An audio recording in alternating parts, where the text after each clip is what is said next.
It's amazing. This combination caught me red. It's sensational. Sun is down. It's glorious. These niggas talking out of their neck. Don't put no coffin out of your mouth. I'm waiting for the fan. That's what I'm saying. The beauty of features. Do you ever just look at that one song in your playlist and go, wow, what a great song because of the feature? Or wow, what a wonderful instrumental because of the feature? Or wow, what a gorgeous chorus because of the feature? Everything is because of the feature. You know, I was just sitting on my sofa pondering away at the ideals of life. Then it hit me. I know why we have features or how they could be special. Like, we all love features, right? We all have that one artist when we see them featured on a song, we're just like, goodness gracious, how could I ever say no to that? But we never really think why they're on that song. Well, I have a theory that most of you will likely agree with. Features are made because they make sense. An artist makes a song, wants a feature, finds a person they like and that fits the song, and there you go, right there, the magic. Understandable. Have a nice day. Obviously, ignoring times when artists got features that did not make a single bit of sense. Since this is a video of appreciation, let's see how they've been made special. Singers upon a hip-hop tracks. One of the most common occurrences of features. I mean, there are some astonishing recordings that I have right now in my pocket. However, I attained some special entries in today's poll.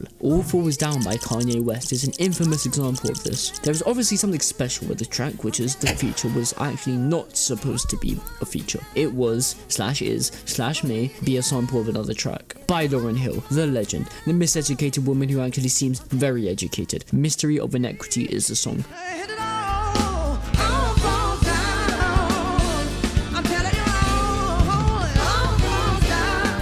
Kanye obviously wanted it as a sample, but he wasn't cleared for it, so he was toxic like the diamond ranked players and decided to use a loophole, which is interpolation.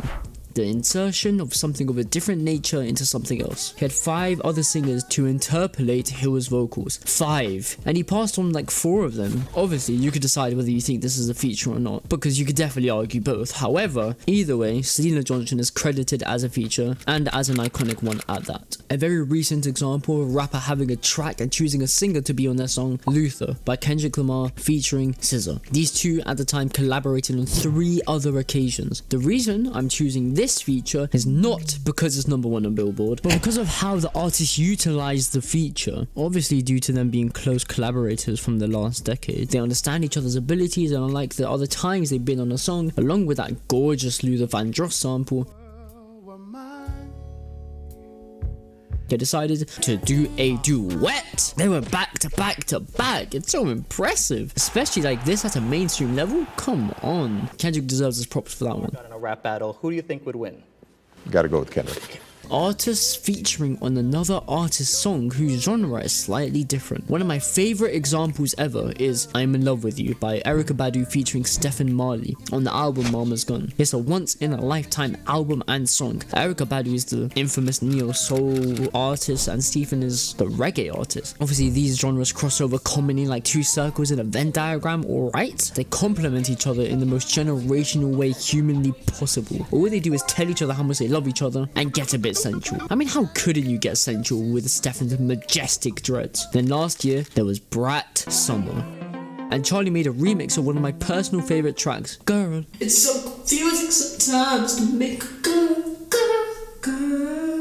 With Lord. Obviously, these two are very similar in some aspects. You know, they got them synthesizers synthing in the poppy place of pop music. However, Charlie XCX is way more on the glitchy electronic side of it, while Lord is more on the grind and on the singer-songwriter side. The reason this feature was so, 1, amazing, and 2, stand out, was because of the context. Charlie and Lord had apparent history of like disliking each other or taking like subliminals to an extent. They were kind of beefing in the ring or music or something like that. Charlie gave her very vulnerable and honest feelings about their situation as artists, as friends, and as collaborators on the original track, and it's quite a beautiful moment. It also goes absolutely crazy.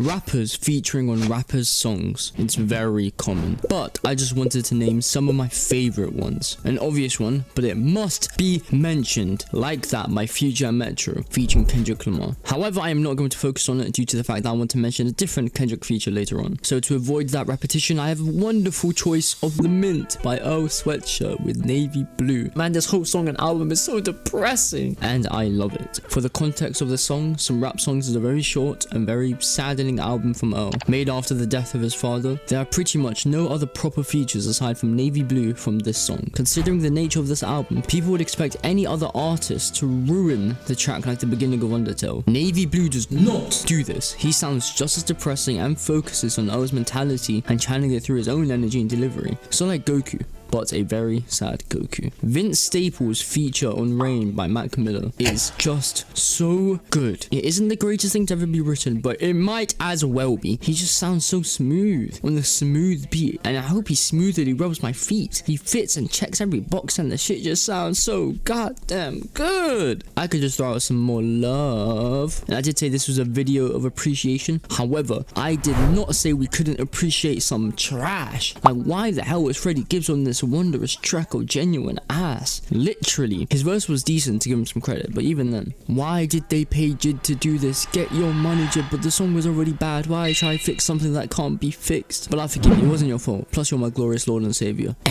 Side to Side, what a song. Back in the day, I actually loved this song, to be fair, but Nicki Minaj should not have ever done this, which is why I appreciate this as an impactful piece of artful trash. Taylor Swift really put me in the endgame after putting Ed Sheeran and Future as features. Why? Anyways, I just wanted to shout out 2 unreleased features that I adore and even downloaded onto my Spotify from YouTube. Yes, it is the other Kendrick Lamar feature and another Kanye song, but this time it's Essential. Father Stretch My Hands Part 1, there's an unreleased Kendrick Lamar feature and he is freaky as the junkie down the street begging for you for that $2 in return from some slop. But oh my god, his singing, his energy, his flow, I'm taking the drop on his feature over the original drop of the song, 100%. You know I'm thugging even in the drought. You know I'm fucking running across a brand new Bugatti in a motherfucking lobby. So you know I'm in the building with your kiss, so baby, take a picture. Isaiah Rashad's feature on Dark Shadows with G.I.D. I mean, it's not insane singing or the best rapping from G.I.D. either, but it just sticks with me, and I even made it my ringtone. And with that,